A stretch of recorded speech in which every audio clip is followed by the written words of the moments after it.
ప్రభునంతులరా, యేసుక్రీస్తు అతి పరిశుద్ధ నామంలో ఈ వీడియో చూస్తున్నటువంటి ప్రతి ఒక్కరికి కూడా ఫస్ట్ పునీత్ కుమార్ అనేటువంటి నేను నా హృదయపూర్వక వందనాలు తెలియజేసుకుంటున్నాను. దేవునికి మహిమ కలుగును గాక. ప్రభునంతులరా, మరి ఈ సమయంలో ఒక ప్రాముఖ్యమైనటువంటి విషయాన్ని మీకు తెలియజేయాలని నేను ఆశపడుతూ ఉన్నాను.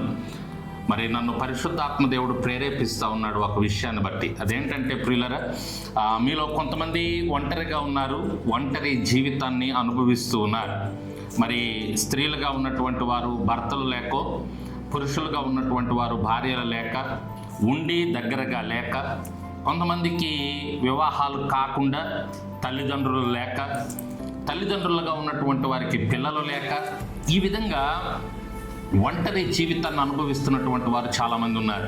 ఒంటరి జీవితం అనేది చాలా భయంకరమైనది ప్రభునంతులరా. చాలా ఒక రకంగా అది నరకంతో కూడుకున్నటువంటిది.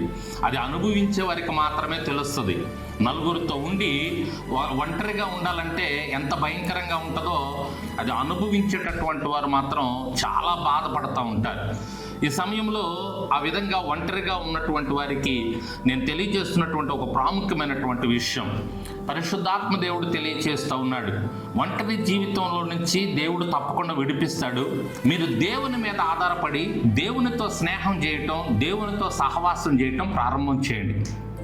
ఒంటరి జీవితాన్ని నేను ఒంటరిగా ఉన్నానే, నాకెవరూ లేరే, ఈ ఒంటరి బ్రతుకులో నాతో మాట్లాడే వాళ్ళు లేరు, నా అనే వాళ్ళు లేరు, నా గోడు చెప్పుకునే వాళ్ళు లేరు, నాతో ఎవరు మాట్లాడే వాళ్ళు లేరు అని చెప్పి మీరు బాధపడుతూ ఉన్నారా ఒంటరిగా ఉండి? అయితే ఈ సమయంలో ఈ ఒంటరి జీవితంలో మీరు చేయాల్సినటువంటి పని ఏంటి అంటే దేవునితో సహవాసం ఏర్పాటు చేసుకోండి. దేవుడు నీ పక్కనే ఉన్నాడు అనుకోండి, ఆయనతో మాట్లాడండి, ఆయనకు ప్రార్థన చేసుకోండి, ఆయన వాక్యాన్ని ధ్యానం చేస్తూ ఉండండి. చెప్తున్నాను కదా, దేవుడు తప్పకుండా మీకు దగ్గరగా ఉండి, మీకు తోడుగా ఉండి మీతో మాట్లాడతాడు పిల్లరా. తప్పకుండా మీతో మాట్లాడతాడు, మీతో ఆయన స్నేహం చేస్తాడు. మీరు ఆయనతో సహవాసం చేయడానికి ఇష్టపడి ఆ సహవాసాన్ని మీరు కోరుకున్నప్పుడు వెంటనే ఆయన కూడా మీతో సహవాసం చేయడానికి ఇష్టపడతాడు. ఆయన ఉంటే వందల మంది వేల మంది మీతో ఉన్నట్టే. దేవునికి మహిమ కలుగును గాక. ఈ లోకంలో ఉండేటటువంటి మనుషులు ఓ రోజు ఉంటారు, 2 రోజులు ఉంటారు, 1 సంవత్సరం ఉంటారు, 10 సంవత్సరాలు ఉంటారు. దేవాది దేవుడు నువ్వు భూమి మీద ఉన్నంత వరకు నీతో ఉంటాడు. నీకు ఏది కావాలో, నీకు ఏది అవసరమో, నీకు ఏది ఇష్టమో ఆయన తప్పకుండా నీతో సహవాసం చేస్తూ, నీతో మాట్లాడుతూ, నీకు ఇస్తూ, నిన్ను నడిపించే దేవుడు పిల్లలు. అంతకంటే గొప్ప స్నేహితుడు మనకెవరున్నారు చెప్పండి? ఈ భూమి మీద నేను ఒంటరిగా ఉన్నానని నువ్వు బాధపడే కంటే ఈ ఒంటరి జీవితంలో యేసయ్యను నువ్వు ఆసరాగా తీసుకో, యేసయ్యతో స్నేహం చేయి, యేసయ్యతో సహవాసం చేయడానికి ప్రయత్నం చేయి. దేవుడు తప్పకుండా నీ జీవితంలో గొప్ప కార్యాలు జరిగిస్తాడు, సంతోషాన్ని ఇస్తాడు, ఆనందాన్ని ఇస్తాడు, నీతో మాట్లాడుతుంటాడు అన్ని విషయాలు, అన్ని విధాలుగా. ఒక స్నేహితుడితో నువ్వు ఎలా ముచ్చటిస్తావో, ఎలా మాట్లాడతావో అలా నీ ప్రతి విషయాన్ని దేవునితో చెప్పుకోవచ్చు పిల్లలు. కాబట్టి ఒక స్నేహితుడితో మాట్లాడినట్టు ఆయనతో నువ్వు మాట్లాడవచ్చు.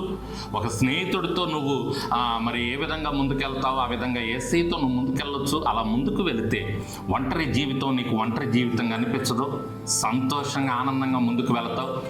వందల మంది వేల మంది కలిగి ఉన్న వారి కంటే కూడా నువ్వు మిగుల సంతోషంతో ఆనందంతో ఆయన సహవాసంలో నువ్వు ఆ సంతోషాన్ని ఆనందాన్ని పొందుకొని వెళ్తావని ఒక దైవజనుడిగా మీకు తెలియచేస్తూ ఉన్నాను. యాకోబు ఆ సమయంలో ఒంటరిగా రాత్రి ఉన్నప్పుడు దేవుని మీద ఆధారపడ్డాడు. ఒక రాయిని తెచ్చుకొని తలగడగా పెట్టుకున్నాడు. రాయి అనేది యేసయ్యకి సాదృశ్యం అనుకోండి, యేసయ్యకి సాదృశ్యం.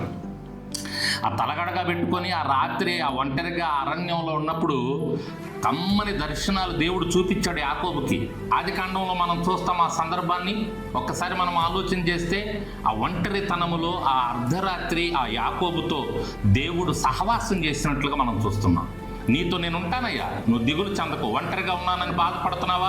దిగులు పడకు, నీతో నేను ఉంటాను అని యాకోబుకు దేవుడు తోడుగా ఉండి అన్ని విషయాల్లో అక్కడికి వెళ్ళినప్పుడు ఎవరు యాకోబుకి ఎదురు రావాలో, ఎవరి ఇంటికి వెళ్ళాలో, ఎవరి ఇంట్లో ఉండాలో, ఎవరిని వివాహం చేసుకోవాలో మరలా తిరిగి ఆ స్థలానికి వచ్చేంత వరకు కూడా దేవుడు తోడుగా ఉండి నడిపించాడండి. దేవునికి స్తోత్రం.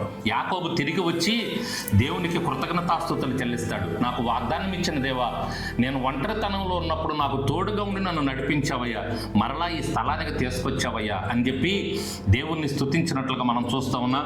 కాబట్టి ఈ సమయంలో ఒక దైవజనుడిగా పరిశుద్ధాత్మ ప్రేరేపణతో మీకు తెలియజేసేది ఏంటంటే, ఒంటరితనంలో ఉన్నానని బాధపడకు, ఎవరూ లేరే అని బాధపడకు, నానే వాళ్ళు లేరే అని బాధపడకు, ఎవరికి ఏం చెప్పుకోవటానికి ఎవరు లేరని చింతించకు. యేసయ్యతో సహవాసం చేయి, ఆయనతో చెప్పుకో, ఆయనకు ప్రార్థన చేసుకో, ఆయనతో మాట్లాడుకో. నీ మొత్తము నీ మనసులో ఉన్నటువంటి వేదనంతా ఆయనకు చెప్పుకోవచ్చు. ఆయన తప్పకుండా వినే దేవుడు ఉన్నాడు. మనుషులన్నా ఎన్ని వదిలేస్తారేమో కానీ వదిలేసే దేవుడు కదా. ఆయన సమస్తము వింటాడు, నీకు తోడుగా ఉండి నిన్ను పట్టుకొని నడిపించే దేవుడు అయినాడు. దేవునికి మహిమ కలుగును గాక. ప్రభు నన్ను పిల్లరా, కాబట్టి ఒంటరితనంలో ఉన్నానని దిగులు చెందక ప్రార్థన చేసుకో. దేవుడు తప్పకుండా నీకు తోడుగా ఉండి నడిపిస్తాడని ఒక దైవజనుడిగా కోరుకుంటూ తెలియచేస్తూ ఈ మాటలు ముగిస్తూ ఉన్నాను. దేవుడు మీకు తోడుగా ఉండి నడిపించును గాక. ఆమేన్, ఆమేన్, ఆమేన్.